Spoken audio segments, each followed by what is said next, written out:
Still, racing car people live in a world of their own. I see that the Mercedes Formula One team is painting its cars black this year in some sort of show of solidarity with black people. Oh, it seems to me to be more akin to virtue signalling via a paint job guaranteed some publicity. I'm not sure what good a new paint job will do to improve people's lives in Africa, though I suspect it may all have something to do with the fact that one of their drivers, a chap called Lewis Hamilton, is very outspoken about black issues and what needs to be done. Personally, I'd have more respect for Hamilton's views if he hadn't buggered off to Monaco or Switzerland as soon as he started earning enough money to pay decent amounts of income tax and make a real contribution to the world. You can't really expect to have a voice in social affairs if you don't contribute meaningful amounts of tax from your own income. Mind you, Hamilton also claims to be keen on environmental issues and yet spends his life flying around the planet in order to drive cars round and round in circles. But then celebrities all live on a different planet to the rest of us.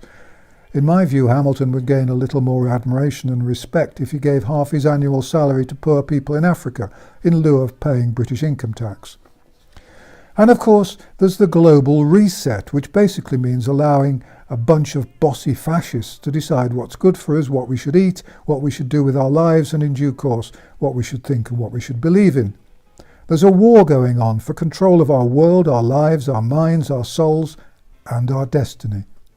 Talking of souls, I'm very suspicious, by the way, of the various religious leaders who seem surprisingly keen to shut down their churches, cathedrals, mosques, and synagogues when the flu first arrived a few months ago.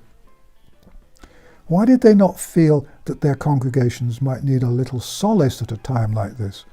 Most congregations have been happily practicing social distancing for years, so even if there'd ever been any theoretical risk, there wasn't much of a practical risk.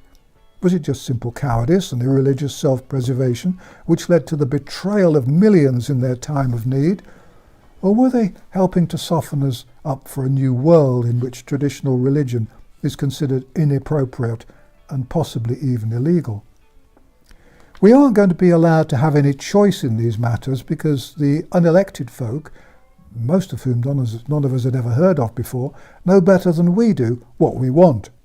There was a time when people used to vote and choose politicians according to their promised policies. Of course, it was understood that the politicians would lie and that very few of their promises would be kept, but there was a semblance of democracy in the whole business.